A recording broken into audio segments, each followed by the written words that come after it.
तुम्हारा दिमाग एक सुपर कंप्यूटर की तरह है, लेकिन अगर तुम्हें उसे कैसे चलाना ही नहीं आता तो चाहे जितना भी सिलेबस हो, आउटपुट हमेशा वीक ही रहेगा।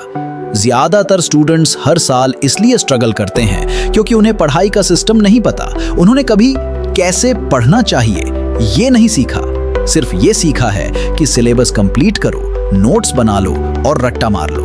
और इसी गलती की वजह से अच्छे दिमाग वाले लोग भी एवरेज रिजल्ट्स लेकर निकलते हैं। आज बात करेंगे कैसे रियली स्टडी करते हैं, कैसे पढ़ाई को एक स्किल बनाते हैं, सिर्फ एक ड्यूटी नहीं।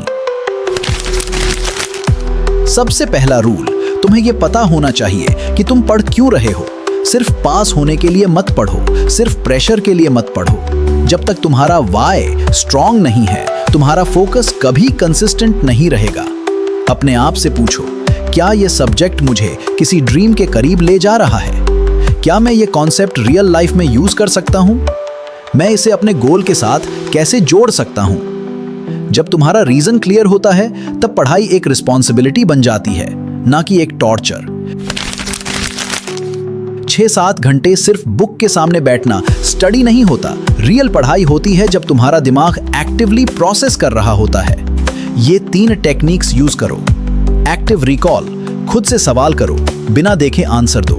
स्पेस्ड रेपिटेशन, एक ही टॉपिक को बार बार छोटे इंटरवल्स पे रिवाइज करो। Pomodoro technique, 25 minute focus, 5 minute break, 4 rounds के बाद 15-20 मिनट का ब्रेक। तुम नोटिस करोगे कि अगर तुम 3 घंटे स्मार्ट पढ़ाई करते हो तो वो 6 घंटे की पैसिव पढ़ाई से ज्यादा इंपैक्टफुल होती है।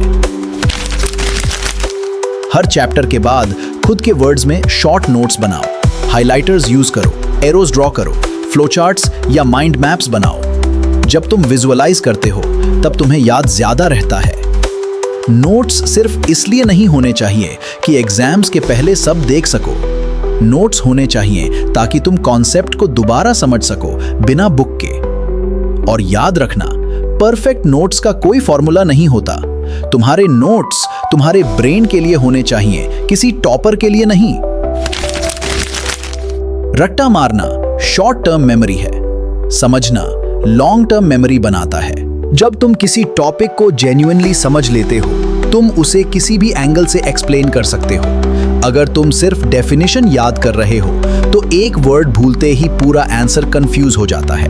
एक काम करो, हर नए टॉपिक के बाद किसी को एक्सप्लेन करो या फिर मिरर के सामने खुद को समझाओ।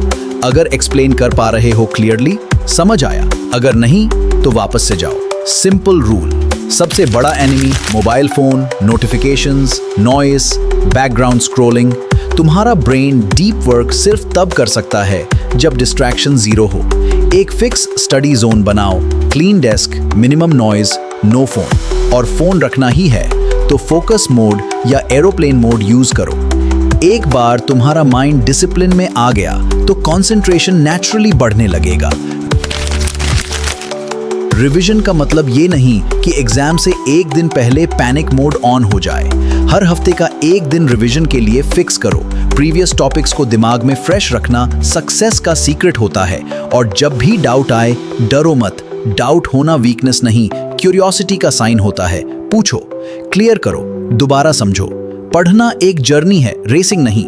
हर किसी का पेस अलग होता है। तुम्हारा सिस्टम, तुम्हारा स्टाइल मैटर करता है। जो लोग टाइम से पहले स्टडी करना सीख जाते हैं, वो सिर्फ मार्क्स नहीं जीतते, वो कॉन्फिडेंस जीतते हैं।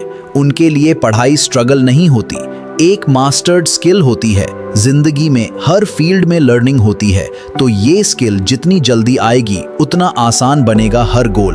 तो याद रखो, एग्जाम से पहले सिलेबस मत बदलो, सिस्टम बदलो। पढ़ाई सिर्फ सब्जेक्ट नहीं, स्ट्रैटेजी भी होती है।